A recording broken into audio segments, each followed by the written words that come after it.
people who read palms, but did you ever meet someone who reads faces? My next guest says at first glance, she could tell you things about yourself that most people would never know. She's here to tell us that personalities are as plain as the nose on your face, and she means that literally. Welcome the author of I Can Read Your Face, Laura Rosetree. Well, I've been waiting for this. This sounds so fascinating. Now, I've heard of all kinds of things, astrology and palm reading, but this is something kind of new. Is it a new art or an old art? It's both. For thousands of years, people have been reading faces for character. In China, the art of Xiangmian goes back. It's as old as acupuncture. But what I did is to adapt that ancient art, which I studied for 10 years, to create something that's very contemporary, that meets the needs of people today. So what are you looking at?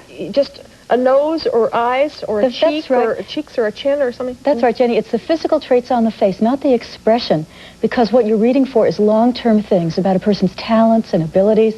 And also you read faces in my way to gain compassion and understanding for challenges that people have in life. Well, are you going to show us how it works on some audience? I'd love to. We picked 4 audience members out of this studio audience. They're just coming out here, and this is Tim and Tammy and Sarah and Steve. And you are going to, now while you tell us something about them, I'm going to go out there because they have friends in the audience. And while you're telling us about them, I'm going to go over there and see if you're right about what you're saying about them. So you may start, once you start on Tim, I'm going to go over here and I'm going to stand next to Tim's brother. Okay? You know him better than anybody else. Okay, stand up for a second. Okay, go ahead, Laura. One overall thing that we're going to be talking about for 3 of our people is something that you can look for in anybody's face right from the beginning, something about the proportions of the face. There are 3 areas of the face. The first goes from the hairline to the top of the eyebrows. The second goes from the top of the eyebrows to the tip of the nose. And the last goes from there to the bottom of the face. And you see which is the biggest. Each of these 3 people has a different one as the biggest. For you, it's this forehead area, as it is for me also. Gee, what a surprise. And what a surprise. What that tells you about is something about your priorities in life, that you have a lot to do with thinking, that it's really important for you to understand, to figure out, to apply your intelligence to different situations, and then rehash it afterwards. Also, once you get an idea of something that you want to do, I bet you just go like gangbusters for it. Well, does Comments? he? Yes. Oh, he does. Okay, okay. Very good. And just one other thing, with your mouth, you can't see much of an upper lip on this guy. I know he's got one there somewhere. What that relates to is something about your style of expressing yourself. I suspect that for you, it's not real easy to talk about your deep feelings, your needs, your desires. You'll joke like crazy. But it's going to take somebody you really trust to pry that stuff out of you, the really important, deep stuff. Is that true? It's true. Great sense of humor. Likes to get people to laugh. Well, so far you're batting pretty good. Let's take a look at Tammy and see what. Okay. Now I've got Tammy's sister right here. Ah, good. Okay. Known her a while, huh? Now with you, Tammy, it's the second area that's the largest, that middle zone. That has to do with ambition. What I mean by that is that I think it's very important for you, especially in the workplace, that you get things done and that you get credit for what you get done. And that's more important than anything else. She's saying it's true and you agree. Yeah. Yes and no. Well, even Tammy says it's true. Now, the thing that struck me about your face when I was looking at you before is that it tapers at the forehead. Can you see that on her? That it gets narrower at the forehead as well as down by the chin? Mm-hmm. You have the face of a real survivor. When you're in a tough situation in your life, it's not like you're an offensive player. You're a defensive player. You hang in there, and you don't necessarily come across as aggressive, but you have staying power like it's unbelievable. She have staying power? Yes, absolutely. So we're pretty close here. Okay. Let's see what... no, Sarah has 5 friends here. Would you all stand, please? I got witnesses this time. I got witnesses. Okay.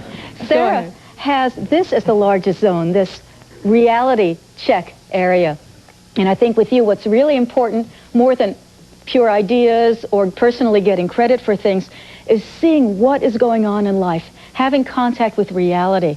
And the older you get, the more you value what is really going on as opposed to the fantasies and imaginations that people have about what's happening.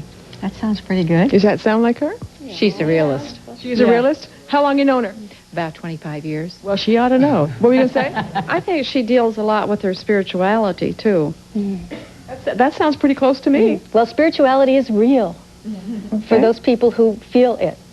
Now, the thing that I want to talk about your face also is your ear position. Low ears. I don't know if you can see it from the front, but the earlobes go down way below the nose. when the face is straight. And most of you, your ears won't go any higher than the tip of your, any lower than the tip of your nose, but for her it's way below. What does that mean? That has to do with style of making decisions. I bet when you have an important decision to make, you really take your time. You gather lots of information, maybe you pray on it. That's right, yes. Hate being rushed. Yes. That's wonderful. Thank you all for participating. Well, no, of course you can. They'll just get a little lower. That's right. They get caught in the neckline. Okay. Okay, I got Steve's friend. Okay, well, you have probably noticed physically these magnificent eyebrows, very full, thick, and straight eyebrows. And these have to do with things about thinking ability. I bet you are quite a wheeler dealer. You can juggle lots of projects, lots of ideas, lots of details. Wait a minute, is this friend or is this friend? No, Friend. Friend, not boyfriend. No, okay. More objective then, all right. What else? What else? Well, that was the main thing I wanted to talk about. That's it? But I'll also talk about your nose and the fact that it's a straight one in profile. And that has to do with being very good at following procedures, working in a systematic, organized way. He's an artist. He's not terribly organized. Well, the way I would phrase it for an artist is that you use your methods and the things that are important to you to communicate. You communicate as an artist, but when you do that, you go through point of what you're artistically communicating. Don't confuse that with following somebody else's procedure. It's your agenda. That's true. You know what I was thinking about when we started talking about this is what about when somebody has plastic surgery? When you change the outer face, it's a good question. When you change the outer face, you change the inner person. See, the basis of face reading secrets is that there's the inner person and then there's the outer face, and depending on your values and choices in life, you change on the outside. Well, but if you change the outside, then you'll change inside because there's that reciprocal relationship. What I'd like to do when we come back is take a look at the before and after face of Michael Jackson.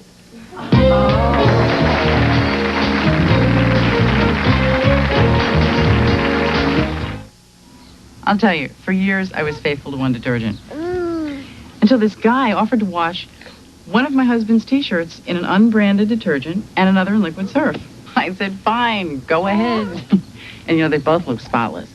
But then he applied this iron, and it released all of these hidden odors. The surf shirt smelled cleaner.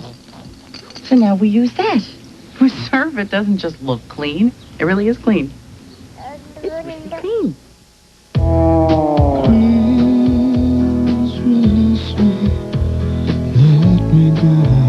Imprisoned by sinus pain, trapped by sinus pressure, it takes the power of Sanyutab to release the pressure and stop the pain. That's something Sanyutab's done for more people for more years than any other sinus medicine. Sanyutab, relief for prisoners of sinus pain. Release me and let me live again. Marshall and Art are going to improve our club crackers. But club's a tradition.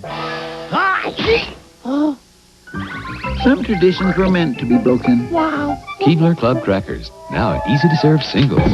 Uh-oh. Come on, Betty. Make my meal. These scallop potatoes, so creamy, piping hot, real Idaho russets. I like them a lot. Betty's Easy Scalloped, the potatoes that make the meal. What I remember most about having a cataract was the glare from lights at night, even glare when I tried to watch TV. Finally, I went to my eye doctor. Now, cataract removal isn't what it used to be. I was back home the same day, and Medicare even helped with the cost. So now I can see so much better, and my cataract is just a blurry memory. For doctors throughout New York, New Jersey, Connecticut, Long Island, and Westchester, call Prime Site Cataract Care at 1-800-964-8800. All of America is laughing at the #1 comedy hit starring Steve Martin as a father who's just not ready to let his daughter go. I'll just go ahead. Father of the Bride, rated PG.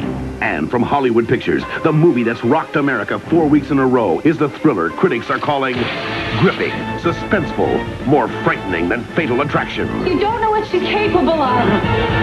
The Hand That Rocks the Cradle, rated R, and Father of the Bride, each playing separately.